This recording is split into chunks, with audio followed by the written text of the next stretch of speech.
Now, here's the one thing. You get, just like this with Citibank, this is really enough to buy a whole, oops, I dropped some. This is enough to buy a whole share of Citibank right now. You get what you pay for. You might have heard that saying applied to a bargain, but I'm going to show you how this idea works when it comes to economic advice from the government or economists. I'm going to start with Ben Bernanke. Back in March 2007, he said, quote, "The problem in the subprime market seems to be likely contained." Oops. Or how about the former economist at the National Association of Realtors who said back at the peak of the housing market in 2005, quote, "You know, all the doom and gloom forecasts of a housing debacle are not only irresponsible, but they're downright wrong." Ooh, sorry. Thanks for playing. Here, just this week, President Obama said, "I'm just saying it might not be a bad idea to buy some stocks right now." Really? I don't think this is going to work out too well for 1,000, Alex. What all these things have in common is we didn't pay for any of that advice. Actually, to be accurate on that, we are kind of paying for it, and we're going to pay much more. But that's a different story. With all that in mind, let's look at the latest Wall Street Journal survey of economists. Now remember, this is free advice. About 90% of all of the economists said the recession would be over by the end of this year. Really?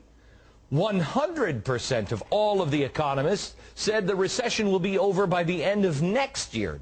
Definitely. 100%. Not one dissenter. The science is settled. Sounds like great news, right? I mean, until you consider their track record. In February 2007, this group of soothsayers predicted a 22% chance of a recession. Wow. Turns out they were 100% wrong. February 2008, this is when the recession was already 3 months old, but the average guess from the economists was, there's about a 48.9% chance that, we'll see a recession. October 2008, the recession now was almost a full year old, and they still can't see it. They upped their prediction to 89.3%. Probably not. The lesson here should be obvious. You need to ignore advice from these boobs, okay? Anybody who's offering it for free. Oh, wait a minute, I am too. I don't know who to listen to now. It's like getting an eye exam from Mr. Magoo, isn't it? I mean, hello, he can't really see anything. Stop asking him. Why is anyone still asking these people for their opinion? Why are we basing this survival package with Barack Obama on what they say? Why do we care about what a group of random economists or government cheerleaders have to say? Most importantly, I've told you before, please listen to your gut, not these experts. You're just as much of an expert, really.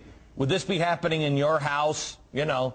You know from the beginning we can't spend this money. These people have been wrong before. I fear they're going to be wrong again. If, God forbid, things spiral out of control, all those people who put their stock, into these voices and went, wait a minute, hold it just a sec, I used to have $1,000. I have how much now? I don't think we're going to be fearful. I think there are going to be a lot of people who are going to be very, very angry. Rich Karlgaard